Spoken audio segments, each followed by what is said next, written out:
કરા પડવાની આગાહી હવામાન નિષ્ણાંત અંબાલાલ પટેલ તરફથી કરવામાં આવી છે। ખેડૂતોના માથે ફરી આવશે માવઠાનું સંકટ। ગુજરાતના હવામાનમાં પલટો આવી શકે છે। માવઠા સાથે કરા પડવાની પણ શક્યતા વ્યક્ત કરાઈ છે। 16 થી 20 માર્ચમાં આવશે પશ્ચિમી વિક્ષેપો। પશ્ચિમ વિક્ષેપોના કારણે કરા સાથે વરસાદ પડશે તેવી પણ આગાહી અંબાલાલ પટેલ તરફથી કરવામાં આવી છે।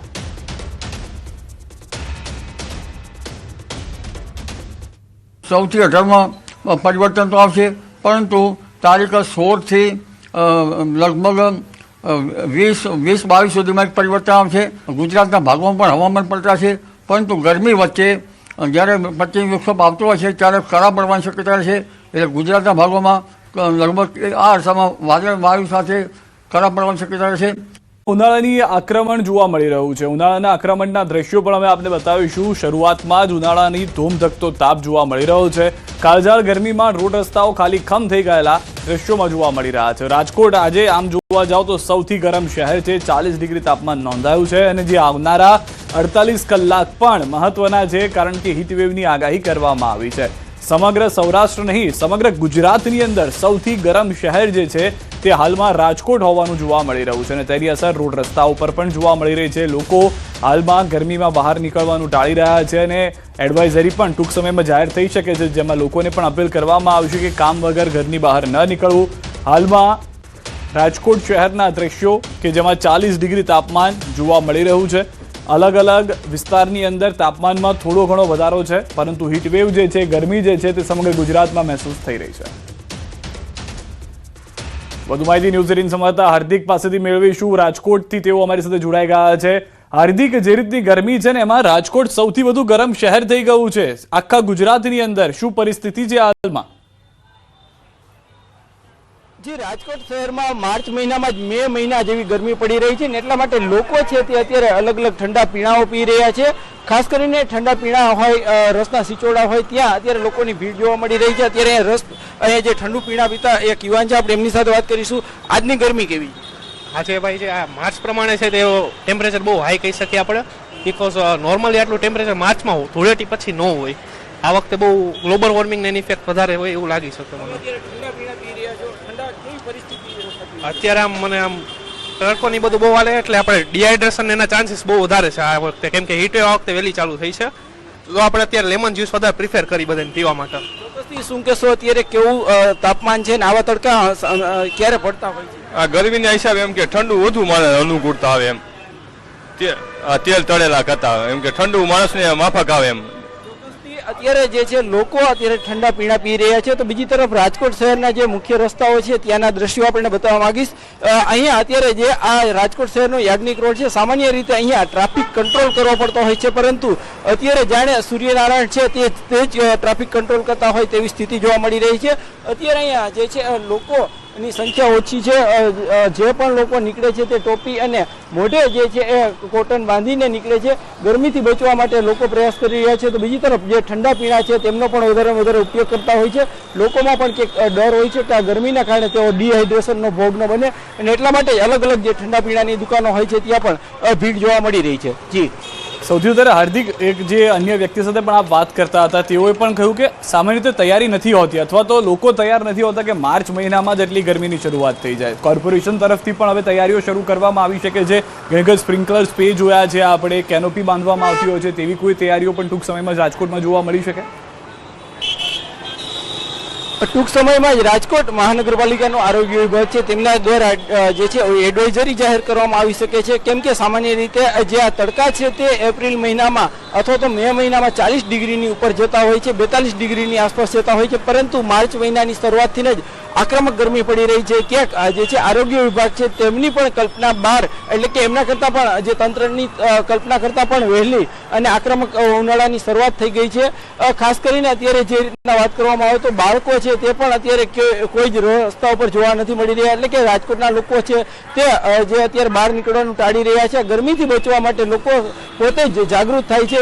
કોર્પોરેશન દ્વારા કોઈ એડવાઇઝરી જાહેર થાય એ પહેલા જ લોકો સ્વયં રીતે જાગૃત થઈ રહ્યા છે અને પોતે જ જે છે એ અત્યારે ગરમીથી બચવા માટે જે શક્ય હોય તો બહાર નીકળવાનું ટાળે છે અને જો બહાર પણ નીકળે છે તો અલગ અલગ ઠંડા પીણાઓ પીતા હોય છે અને ગરમીથી બચતા હોય છે. જી આભાર સમગ્ર માહિતી બદલ હાર્દિક. ન્યૂઝ 18 સંવાદદાતા કીર્તેશ પણ અમારી સાથે સુરતથી જોડાઈ ગયા છે. સીધા તેમની પાસે જઈએ. કીર્તેશ, રાજકોટ સૌથી ગરમ શહેર છે સમગ્ર ગુજરાતનું, સુરતની શું પરિસ્થિતિ છે?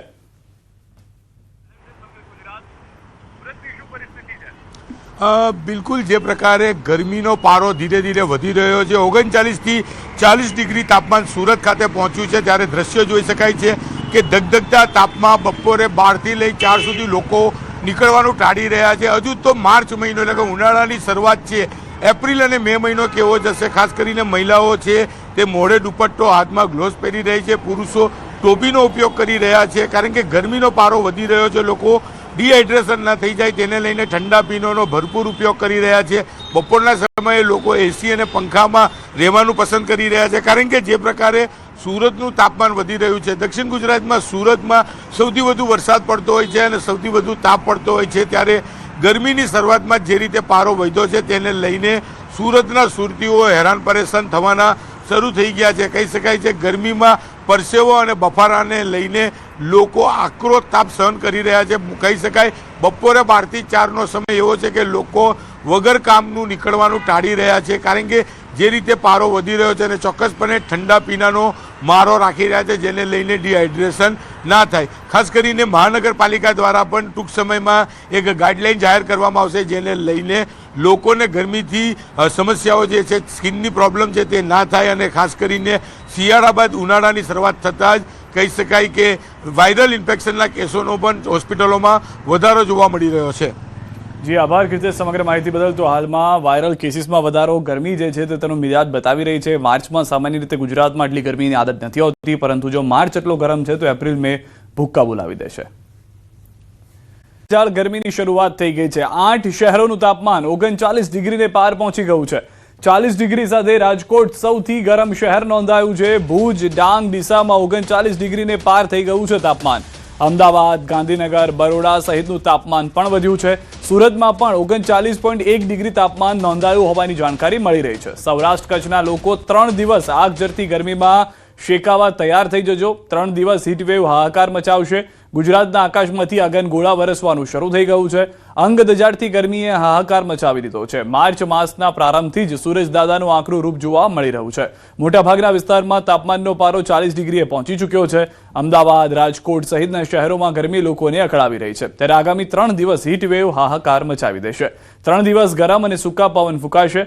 હવામાન વિભાગે સૌરાષ્ટ્ર, કચ્છ અને દક્ષિણ ગુજરાતમાં હીટવેવની આગાહી પણ કરી છે, જેમાં આજે રાજકોટ, કચ્છમાં હીટવેવની આગાહી છે. તો 10મી માર્ચે રાજકોટ, ભાવનગર, બોટાદ, અમરેલી, કચ્છ, સુરતમાં હીટવેવની આગાહી છે. 11મી માર્ચે રાજકોટ, ભાવનગર, બોટાદ, અમરેલી, કચ્છ, સુરતમાં હીટવેવની આગાહી છે.